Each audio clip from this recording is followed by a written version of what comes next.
aqui nos estúdios DBO com Elcio Pozobon, vice-presidente da ProSoja Mato Grosso.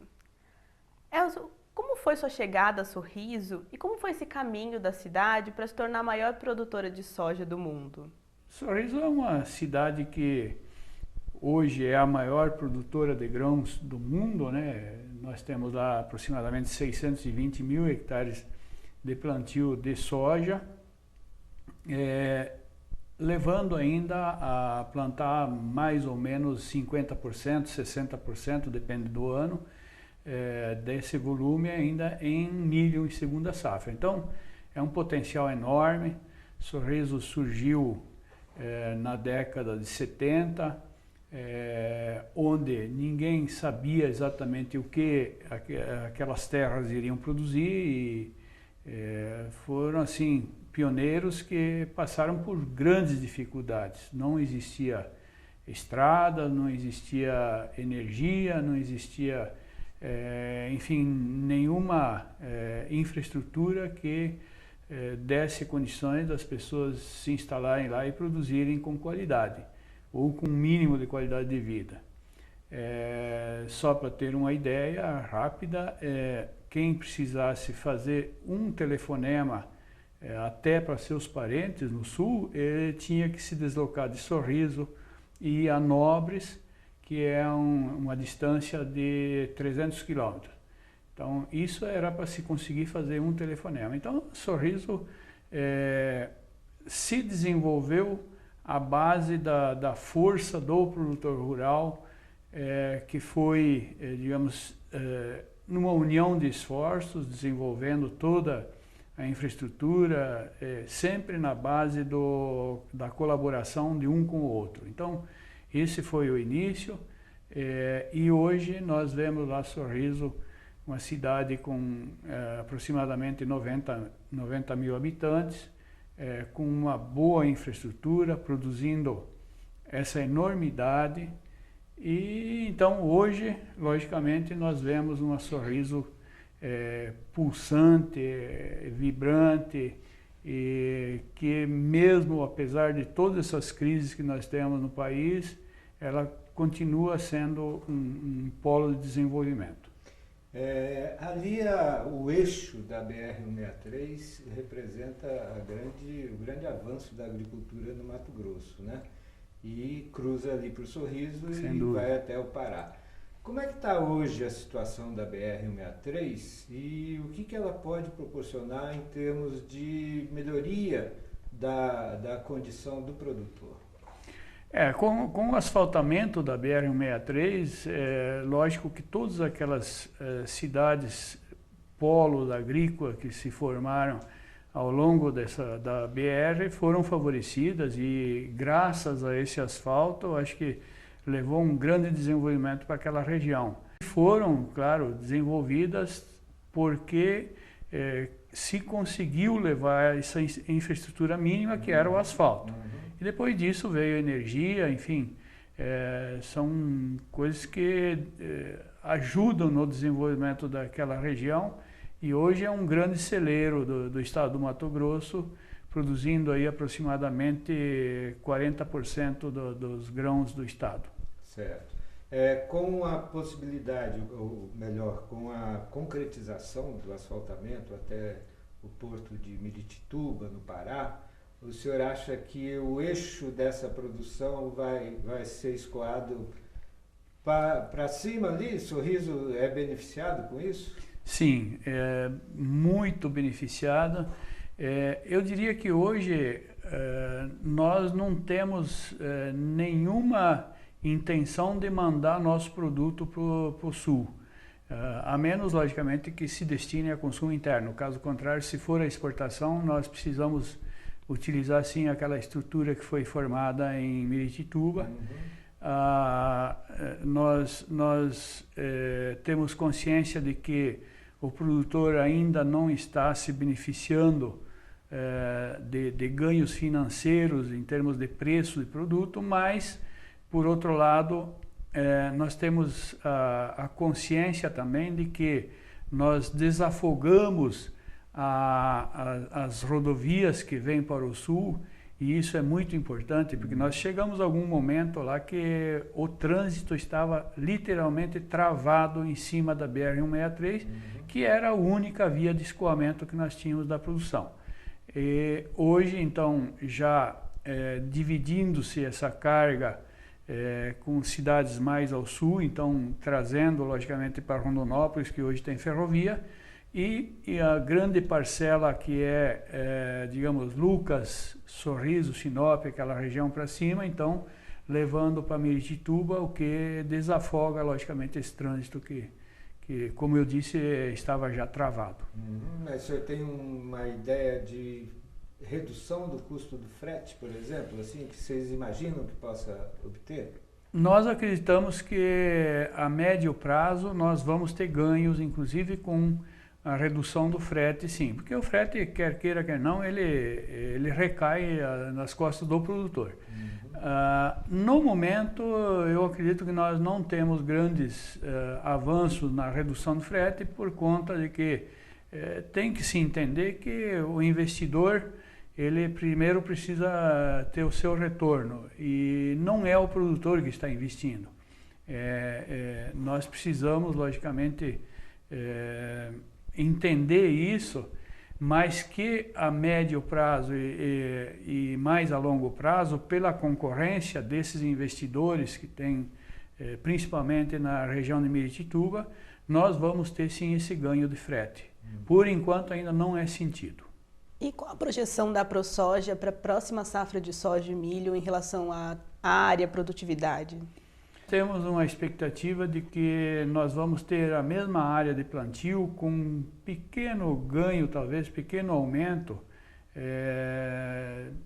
por conta de alguma transformação de pastagem para a produção de soja, mas de modo que não vai haver redução de área, apesar das dificuldades que estamos passando.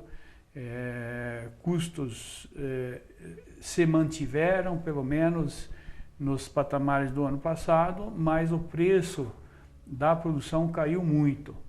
Então, nós acreditamos que nós vamos ter a mesma produção e vamos, enfim, ter a mesma safra que tivemos em 2017, né? Como é que foi essa safra do ponto de vista de pragas, doenças, resistência de herbicidas, enfim? Faz um pequeno balanço de como é que foi a safra 16-17. Olha, felizmente a safra 16-17, do ponto de vista de produtividade, foi excelente. Foi a melhor safra de todos os tempos, sem dúvida nenhuma. Lógico que nós temos alguns problemas do ponto de vista sanitário, nós temos a incidência de pragas, principalmente em se tratando de pragas de lavoura mesmo. Nós tivemos uma incidência semelhante aos demais anos. A ferrugem, que é o grande problema nosso, esse ano não incomodou tanto. Nós sabemos que agora, em função dessas chuvas, inclusive que nós tivemos extemporâneas, isso poderá aumentar, nós poderemos ter uma incidência maior para a próxima safra. Agora, na safra passada, nós tivemos assim um ambiente de produção muito favorável e isso se refletiu, logicamente, na produtividade que nós tivemos. Em termos de crédito para essa próxima safra, como que está para os produtores? O Plano Safra deve atender essa necessidade? Olha, a questão Plano Safra, todos os anos é a mesma ladainha. Nós implorando para que os agentes financeiros liberem mais crédito, nós temos muita dificuldade em acessar esses créditos. O produtor cada vez mais ele vem remontando algumas dívidas, ele vem pagando, mas vem remontando. Nós temos necessidade de mais crédito para fazer frente aos nossos custos e não estamos tendo assim uma abertura muito, digamos assim, muito atrativa de parte das instituições financeiras. Agora, cada produtor está se virando. Ele está indo na trading, ele está indo a bancos particulares, enfim, está conseguindo de uma forma ou de outra. As próprias revendas estão fazendo custeio ao produtor, às necessidades. Então, de uma maneira ou de outra, o produtor está conseguindo o crédito. Porém, logicamente, nós temos que considerar que esses créditos que não são oficiais, eles têm um custo bem mais elevado do que o crédito oficial.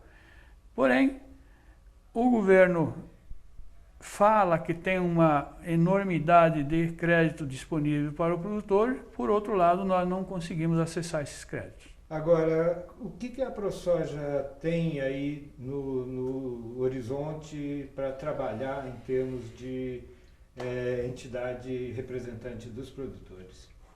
A ProSoja, ela surgiu em 2005, numa época de uma crise enorme aí do setor agro, e em 12 anos que nós estamos tendo a assistência dessa entidade, logicamente ela tem feito um grande trabalho, é um papel importantíssimo, tem sempre estado na defesa dos interesses dos associados, dos seus produtores, e logicamente que nós não conseguimos tudo o que queremos, mas eu acredito que se não tivesse uma entidade nos moldes da ProSoja, nós teríamos, como produtores, muito mais dificuldades, muito mais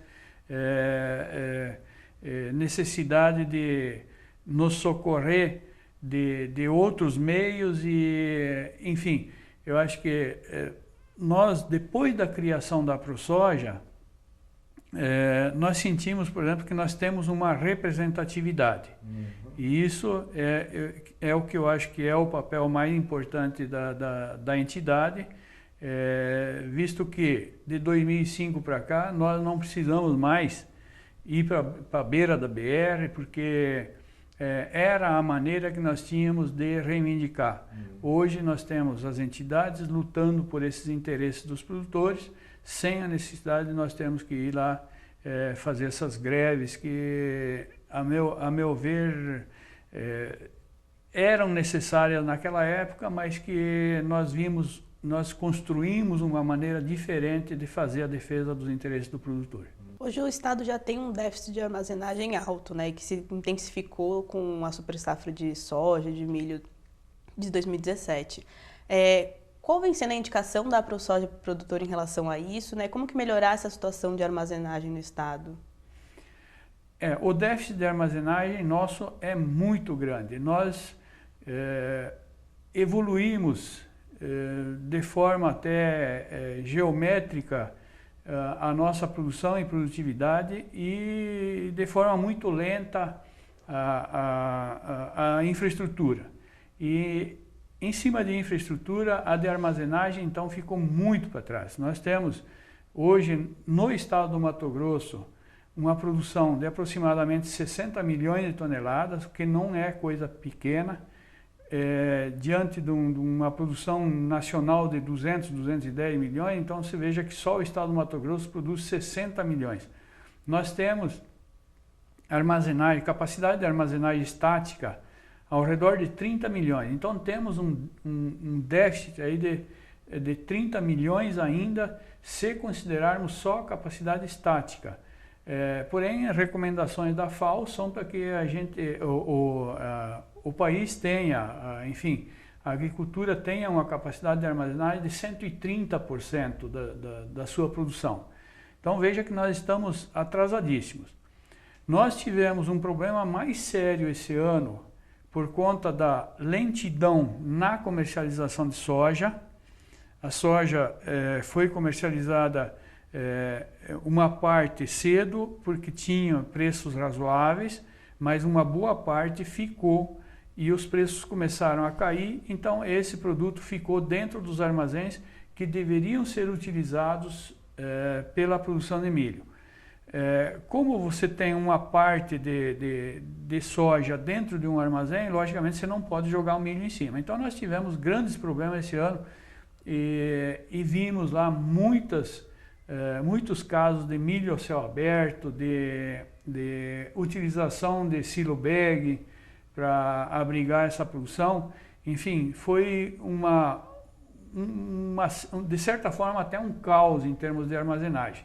Dificuldade de transporte desse produto para os portos em função de custo de frete, enfim, é toda uma infraestrutura de transporte dessa safra que cria dificuldades para o produtor, e isso naturalmente se reflete tudo em uma redução de preço. E como é que a ProSoja pode atuar nesse sentido para minimizar esse problema no futuro? Nós criamos agora um programa Pro Armazém, e estamos indo a campo, estamos reunindo com os produtores, com quem tem capacidade para montar a sua estrutura. Estamos nos unindo com os agentes financeiros para levar essa mensagem ao produtor de que ele deve olhar um pouco mais para essa questão da armazenagem, porque nós não podemos conviver com esse déficit. Aliás, a tendência é para que a gente aumente produtividade e aumente produção. E isso, então, naturalmente, se nós não conseguirmos... Vai agravar o problema.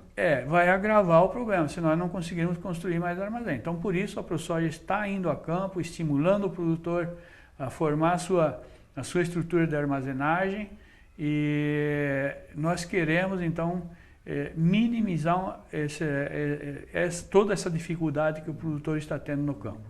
O governo ofereceu aí uma parte do Plano Safra para a questão da armazenagem. Como é que o senhor avalia esse recurso? É muito importante. O governo tem oferecido, sim, uma linha de crédito interessante para a armazenagem, e nós precisamos acessar essa linha de crédito, precisamos financiar armazéns, precisamos construir, porque a demanda é muito grande. Nós precisamos minimizar isso de qualquer forma, porque se nós não fizermos isso, nós estaremos sujeitos a perder nossa produção lá na lavoura, ou até depois de colhida, porque nós vimos muitos casos esse ano de milho a céu aberto lá, jogado, enfim. Isso é uma situação que nós precisamos tentar diminuir. E como que a ProSoja está tentando comunicar, mostrar que a produção de soja no estado é sustentável? Esse é um programa que nós estamos desenvolvendo, o Soja Plus. Aliás, já tem alguns anos que nós estamos trabalhando em cima desse programa, de maneira assim, às vezes até um pouco silenciosa, indo a campo, estimulando o produtor as boas práticas, né? E isso então tem gerado aquilo que nós temos como conceito de soja sustentável. Agora, a questão de um ano atrás, nós estivemos assinando com a China um memorando de intenções, e também com a Europa, fizemos o mesmo documento, com o objetivo de levar a campo as práticas que nos permitisse atestar que a nossa soja é sustentável. E isso então tem sido muito bem aceito, tanto pela China quanto pela Europa, que essa produção que nós estamos tendo desses produtores que aderiram a esse sistema, o Soja Plus, sejam reconhecidos então como soja sustentável. Esse então é um programa de uma visibilidade muito grande, nacional e internacional. Nós temos mais de 1000 produtores que já aderiram a esse sistema, e nós estamos tentando implementar ainda mais, conseguir mais adeptos. E agora, recentemente, inclusive, nós estamos lançando um piloto na região de Sorriso, com um raio de aproximadamente 80 quilômetros, fazendo com que o produtor faça uma adequação da sua propriedade, recuperando nascentes, se houver desprotegidas, adequando a sua propriedade do ponto de vista das necessidades das leis trabalhistas, obedecendo inclusive a NR 31, enfim, fazendo todo um trabalho para que a gente tenha essa sustentabilidade na nossa produção. A demanda, tanto europeia quanto chinesa, por produto com o conceito de soja sustentável é cada vez maior, e nós precisamos atender essas demandas porque são os nossos mercados e nós precisamos desses mercados. Agora, um outro aspecto aí na produção de soja é a soja convencional, que parece que vem recuperando um pouco de terreno em função de demanda externa. Como é que está essa questão? Também, nós estamos trabalhando em cima de um programa também de recuperação da soja livre, né? Uhum. O nosso programa se chama Soja Livre. Nós temos hoje aproximadamente 12% ainda só de soja livre, de soja GMO free, e nós queremos tentar recuperar, fazer com que esses níveis se elevem, porque também é um nicho de mercado que a Europa demanda, a própria China tem interesse em soja livre, e nós precisamos atender aquilo que o consumidor quer. Então, nós temos bastante interesse sim em que a gente consiga voltar a produzir soja livre de transgenia, porque é um nicho de mercado que vai pagar melhor e nós precisamos atender.